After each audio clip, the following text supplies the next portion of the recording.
जंगल मंगल stories. चश्मे वाला बंदर। अस्सलामुअलैकुम दोस्तों, क्या हाल हैं आपके।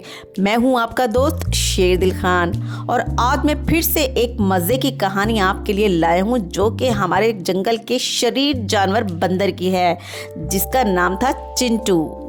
एक मर्तबा कुछ इंसान हमारे जंगल की खूबसूरती को डिस्कवर करने हमारे जंगल आए। चिंटू आदत से मजबूर होकर वहां पहुंचा और उनमें से एक का मोबाइल लेकर तेजी से भागा और जंगल में जाकर ही दम लिया। बस फिर क्या था दोस्तों, समझो बंदर के हाथ अदरक लग गई। जब जंगल के सारे बंदर खेलते कूदते थे तो चिंटू सुबह शाम दिन रात मोबाइल यूज करता था। मोबाइल से नित नई शरारतें सीख के जंगल के जानवरों के नाक में दम करता था।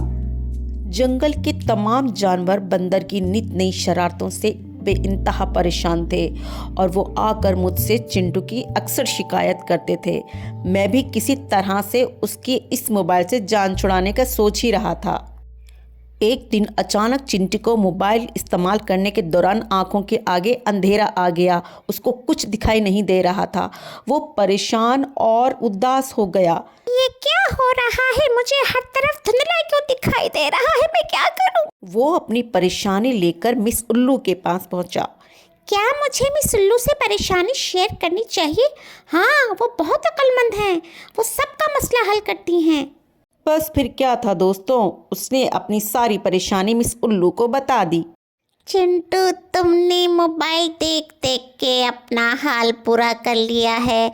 अब तुम्हें सिर्फ ऐनक ही लगेगी, वरना तुम्हारी आंखें दिन ब दिन कमज़ोर होती जाएंगी। मिस उल्लू की बात सुनकर चिंटू ने ज़ारो कतार रोना शुरू कर दिया। मैं चश्मा लगा के कितना बुरा लगूंगा, मैं क्या करूं मिस उल्लू, मुझे बताए मैं क्या करूं।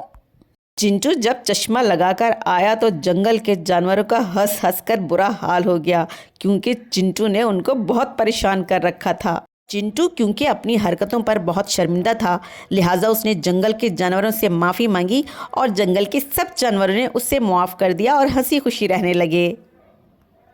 कैसी लगी कहानी दोस्तों, थी ना मज़े की। तो क्या सबक सीखा आपने? इस कहानी से हमें ये सबक मिलता है कि मोबाइल को हद से ज़्यादा इस्तेमाल करना आपके लिए नुकसानदा हो सकता है, और फिर उन मोबाइल से शरारतें सीखकर दूसरों को परेशान करना तो और भी बुरी बात है। आपसे फिर मुलाकात होगी एक नई कहानी के साथ। तब तक अल्लाह हाफ़िज़।